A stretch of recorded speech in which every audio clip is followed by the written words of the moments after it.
Ini adalah kisah seorang kakek tua yang menemukan dan merawat seekor bayi harimau putih yang terluka akibat pemburuan liar. Harimau putih ini tumbuh dengan cepat, juga sangat cerdas dan ukuran tubuhnya sangat besar. Namun saat sang kakek meninggal, hal ini terjadi. Semua orang yang mendengar cerita ini pasti akan terharu. Mari kita simak cerita lengkapnya. Kisah ini dimulai dengan seorang pria tua bernama Kakek Amin, yang menjalani masa senjanya dalam keterasingan dan kesepian.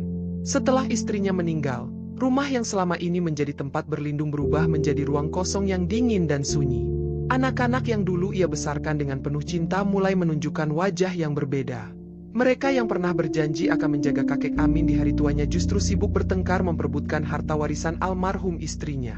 Dalam satu keputusan yang kejam, mereka memutuskan untuk mengusir kakek Amin dari rumahnya sendiri. Kakek Amin tidak melawan. Ia hanya pergi dengan langkah berat, meninggalkan rumah yang telah ia bangun dengan cinta dan kerja keras. Tidak ada tempat baginya di dunia yang ia kenal. Tanpa arah, ia mengembara, hidup di jalanan beralaskan kardus dan memakan sisa makanan yang ia temukan di tempat sampah. Malam-malam terasa begitu dingin, dan tubuhnya yang renta semakin melemah. Namun, tidak pernah sekalipun ia menyalahkan nasib. Baginya, takdir adalah sesuatu yang harus diterima dengan lapang dada. Setelah hari-hari yang penuh penderitaan, Kakek Amin memutuskan untuk meninggalkan desa. Ia memilih berjalan ke hutan, tempat di mana ia berharap bisa menemukan kedamaian. Di hutan itu, Kakek Amin mendirikan sebuah gubuk sederhana dari ranting dan daun-daun kering. Kehidupannya jauh dari mudah. Setiap hari ia harus mencari makanan, belajar mengenal tanaman mana yang aman untuk dimakan, dan bertahan dari dinginnya malam. Tetapi, bagi Kakek Amin, kesunyian hutan jauh lebih baik daripada suara pertengkaran dan penolakan yang ia terima dari anak-anaknya. Hingga suatu hari, saat tengah berjalan di pinggir sungai untuk mencari air, ia mendengar suara rintihan kecil dari balik semak-semak. Dengan hati-hati, Kakek Amin mendekati sumber suara itu, dan di sana ia menemukan seekor anak harimau putih kecil. Tubuhnya kotor, penuh luka, dan lemah tak berdaya. Di dekatnya, tergeletak bangkai seekor harimau dewasa yang tampaknya adalah induknya. Kakek Amin segera menyadari apa yang terjadi. Pemburu liar pasti telah membunuh induk harimau ini, meninggalkan anaknya sendirian di tengah bahaya. Kakek Amin mengulurkan tangannya perlahan. "Hei, nak, jangan takut. Aku tidak akan menyakitimu," ucapnya dengan suara lembut. Anak harimau itu menggeram pelan, tetapi terlalu lemah untuk melawan. Dengan penuh hati-hati, Kakek Amin membungkus tubuh kecil itu dengan selendang lusuhnya dan membawanya pulang ke gubuk. Di gubuknya, Kakek Amin mulai merawat anak harimau itu. Ia membersihkan luka-lukanya dengan air sungai yang telah direbus dan memberinya susu yang ia buat dari santan kelapa. Malam itu, anak harimau itu tidur di sudut gubuk, sementara Kakek Amin duduk di dekatnya, menjaga hewan kecil itu seperti seorang ayah menjaga anaknya. Hari demi hari berlalu, dan anak harimau itu perlahan mulai pulih. Kakek Amin memberinya nama Putih, sesuai dengan bulunya yang bersih dan bercahaya seperti salju. Putih tumbuh dengan cepat. Dalam waktu beberapa bulan, ia sudah menjadi seekor harimau muda yang gesit dan penuh energi. Setiap pagi, Putih menemani Kakek Amin mencari makanan di hutan. Mereka berjalan bersama, Kakek Amin dengan tongkat kayunya, dan Putih dengan langkah sigap di sisinya. Persahabatan mereka menjadi semakin erat seiring berjalannya waktu. Putih sering membawa hasil buruan kecil seperti kelinci atau burung, yang kemudian dimasak oleh Kakek Amin. Sebagai balasannya, Kakek Amin mengajari Putih untuk mengenali tanaman-tanaman yang beracun dan yang aman dimakan. Mereka menjadi tim yang sempurna, saling melengkapi di tengah kerasnya kehidupan hutan. Pada malam hari, Kakek Amin sering duduk di depan api unggun, berbicara kepada Putih seolah-olah ia adalah manusia. Ia menceritakan masa lalunya, tentang bagaimana ia dan istrinya membangun rumah kecil di desa, tentang anak-anaknya yang ia besarkan dengan penuh kasih, dan tentang pengkhianatan yang membuatnya harus meninggalkan semuanya. Putih, meskipun hanya seekor harimau, mendengarkan dengan tenang. Matanya yang biru tajam seolah mengerti semua rasa sakit yang disimpan oleh sahabat manusianya itu. Ada suatu malam yang tak pernah dilupakan oleh Kakek Amin. Malam itu, hujan turun sangat deras. Gubuk kecil mereka bocor, dan angin kencang membuat api unggun padam. Kakek Amin menggigil kedinginan. Melihat sahabatnya lemah seperti itu, Putih mendekat dan merebahkan tubuh besarnya di samping Kakek Amin, memberikan kehangatan dengan bulu tebalnya. Malam itu, untuk pertama kalinya sejak kehilangan keluarganya, Kakek Amin merasakan kehangatan cinta yang tulus dari seekor harimau. Waktu terus berlalu, dan Putih tumbuh menjadi seekor harimau dewasa yang gagah. Bulu putihnya bersinar indah di bawah sinar matahari, dan taringnya yang tajam membuat hewan lain di hutan segan mendekat. Tetapi bagi kakek Amin, Putih tetaplah anak harimau kecil yang dulu ia temukan di semak-semak. Mereka tetap menjalani hari-hari bersama, berbagi makanan, dan melindungi satu sama lain dari bahaya. Namun, kehidupan di hutan tidak selalu damai. Suatu hari, sekelompok pemburu liar masuk ke dalam hutan, mencari binatang langka untuk dijual. Kakek Amin dan Putih mengetahui keberadaan mereka dari jejak yang ditinggalkan di tanah. "Kita harus berhati-hati, Putih," ujar kakek Amin sambil memegang tongkatnya erat-erat. Ia tahu, jika para pemburu itu menemukan Putih, mereka tidak akan ragu untuk menangkapnya. Suatu malam, para pemburu mendekati gubuk kakek Amin. Mereka telah mendengar kabar tentang seekor harimau putih besar yang tinggal di hutan ini. Ketika mereka tiba, Putih langsung menyadari bahaya. Dengan geraman rendah, ia berdiri di depan gubuk, melindungi kakek Amin. Para pemburu mencoba menangkap Putih dengan jaring baja, tetapi harimau itu melawan dengan gigih.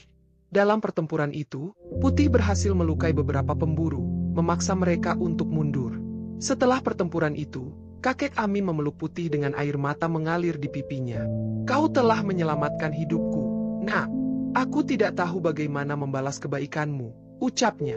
Putih hanya menatapnya dengan mata yang penuh kasih, seolah mengatakan bahwa persahabatan mereka adalah balasan yang cukup.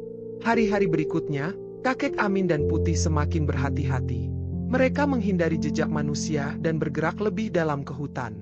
Meskipun hidup semakin sulit, mereka merasa damai karena mereka memiliki satu sama lain. Namun, tidak ada kebahagiaan yang berlangsung selamanya.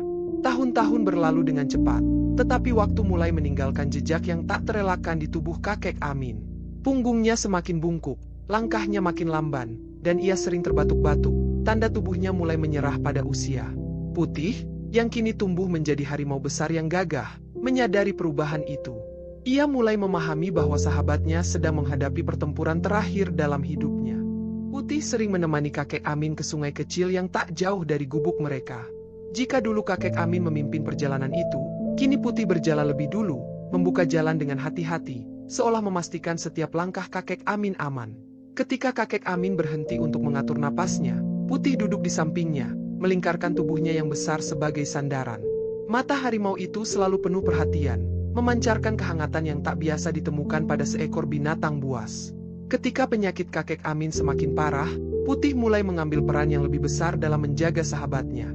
Ia membawa kayu bakar untuk api unggun, menjatuhkan buah-buahan liar yang ia temukan di hutan, dan bahkan memburu hewan kecil untuk makanan kakek Amin. Walau kakek Amin sering tersenyum dan mengatakan, "Aku sudah terlalu tua untuk makan daging," Putih, harimau itu tetap berusaha. Ia tidak ingin kakek Amin kekurangan apapun. Malam-malam di gubuk itu menjadi saat yang paling berarti bagi mereka. Kakek Amin sering berbicara kepada Putih, menceritakan kisah-kisah dari masa lalunya. Tentang cinta yang ia miliki untuk keluarganya, tentang perjuangannya membangun rumah yang akhirnya direnggut darinya, dan tentang rasa sakit yang ia pendam. Putih mendengarkan dengan tenang, kepalanya yang besar diletakkan di pangkuan kakek Amin. Meskipun tidak bisa berkata-kata, kehadiran Putih memberikan rasa damai yang tidak bisa diberikan oleh siapapun. Namun, tubuh kakek Amin semakin melemah. Suatu pagi, ia tidak lagi mampu bangkit dari tempat tidurnya. Napasnya berat, dan matanya tampak redup, seolah tahu bahwa waktunya tidak lama lagi. Putih tetap berada di sisinya, menjilati tangan tuanya dengan lembut, seolah berkata bahwa ia tidak akan meninggalkan kakek Amin sendirian. "Kau adalah hadiah terindah dalam hidupku, Putih," bisik kakek Amin dengan suara yang hampir tak terdengar. "Jika aku pergi, jangan bersedih. Kau adalah harimau yang kuat. Lanjutkan hidupmu di hutan ini, dan ingatlah aku dengan senyuman." Malam itu, hujan turun dengan lebatnya. Putih berbaring di dekat kakek Amin, melindungi tubuh lemah sahabatnya dari udara dingin. Ketika fajar menyingsing, kakek Amin telah pergi, meninggalkan dunia ini dalam keheningan. Putih mengaum pelan, suara yang penuh kesedihan menggema di seluruh hutan. Ia menggali tanah dengan cakarnya yang besar, membuat makam sederhana untuk kakek Amin di bawah pohon tua yang selalu menjadi tempat favorit mereka. Dengan hati-hati, ia menutup tubuh sahabatnya dengan tanah, lalu duduk diam di sisi makam itu.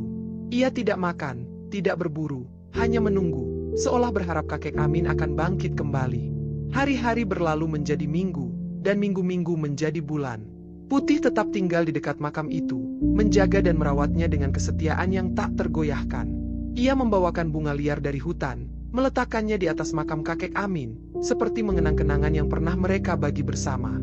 Hutan itu sunyi, hanya suara angin yang berbisik lembut di antara pepohonan tua. Di tengah keheningan, Putih, sang harimau putih yang megah, berbaring di dekat makam kakek Amin. Bulunya yang berkilau seperti salju hampir menyatu dengan kabut pagi. Ia tidak bergerak, hanya menatap tanah tempat sahabatnya yang telah tiada beristirahat untuk selamanya.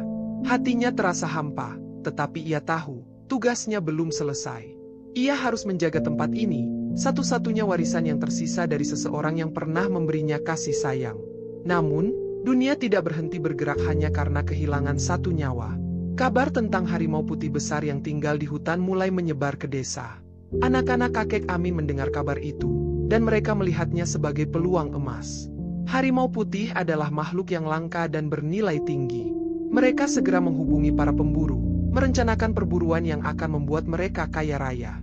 Ketika para pemburu memasuki hutan, di kejauhan, suara langkah kaki manusia terdengar, samar, namun cukup tajam untuk ditangkap oleh indera putih yang terlatih. Ia segera bangkit, telinganya bergerak waspada. Bau logam dan mesiu mulai memenuhi udara, tanda yang ia kenali sebagai ancaman. Manusia datang lagi, tetapi kali ini, mereka tidak membawa niat baik. Para pemburu itu telah mempersiapkan diri dengan baik. Mereka tahu bahwa harimau putih adalah makhluk yang langka dan bernilai tinggi di pasar gelap. Tidak ada yang peduli bahwa hewan itu mungkin memiliki cerita, bahwa ia pernah menjadi sahabat bagi seorang pria tua.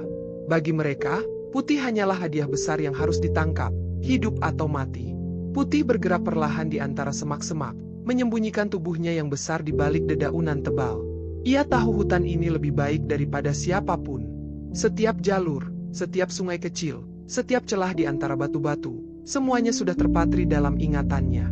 Ia mendengar suara manusia semakin dekat. Suara tawa kasar dan percakapan tentang harga kulit dan taring harimau menusuk telinganya. Putih menggeram pelan, tetapi ia menahan diri. Ia tidak pernah menyerang kecuali terancam. Namun, pemburu pertama terlalu ceroboh. Ia melangkah terlalu dekat ke wilayah Putih dan terjebak dalam jurang kecil yang tersembunyi di balik semak.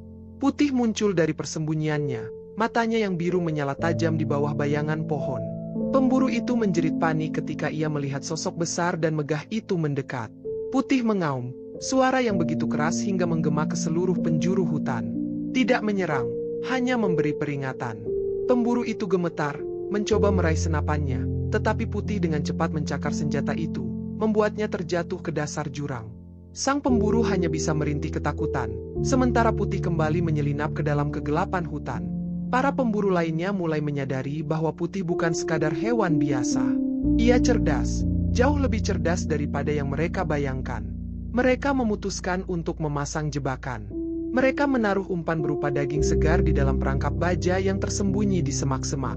Mereka yakin bahwa insting buas harimau itu akan membuatnya lengah. Namun, Putih tidak tertarik. Ia mencium bau manusia pada daging itu, sesuatu yang tidak alami dan mencurigakan. Ia mengelilingi perangkap itu dari kejauhan, matanya mengawasi setiap gerakan para pemburu yang bersembunyi di balik pepohonan. Ketika malam tiba, ia mendekati perangkap itu, bukan untuk mengambil umpan, tetapi untuk menghancurkannya. Dengan cakarnya yang kuat, ia menjatuhkan perangkap itu ke dalam jurang yang dalam. Para pemburu yang melihat ini hanya bisa menggerutu frustrasi. Dia lebih pintar dari yang kita kira, ujar salah satu pemburu. Kita harus berpikir lebih cerdik. Para pemburu memutuskan untuk bertindak lebih agresif. Mereka membawa anjing-anjing pelacak untuk melacak jejak Putih. Suara gonggongan memenuhi hutan, memecah keheningan yang biasanya melindungi Putih. Ia tahu bahwa bahaya semakin mendekat. Anjing-anjing itu menemukan jejaknya, dan para pemburu mulai mengepungnya dari segala arah. Putih berlari dengan kecepatan yang luar biasa, melintasi akar-akar pohon dan melompat melewati sungai-sungai kecil. Anjing-anjing itu mengejarnya tanpa henti. Namun, Putih tidak berniat lari selamanya. Ia membawa pengejarnya ke bagian hutan yang ia kenal dengan baik, sebuah area dengan tebing curam dan jalan berbatu yang licin. Di sanalah ia berhenti, berbalik, dan bersiap melawan. Ketika anjing-anjing itu mendekat, Putih mengaum keras, membuat mereka ragu untuk mendekat. Satu anjing mencoba menyerang, tetapi Putih menghindar dengan lincah dan hanya menggunakan cakar depannya untuk menjatuhkan anjing itu tanpa membunuhnya.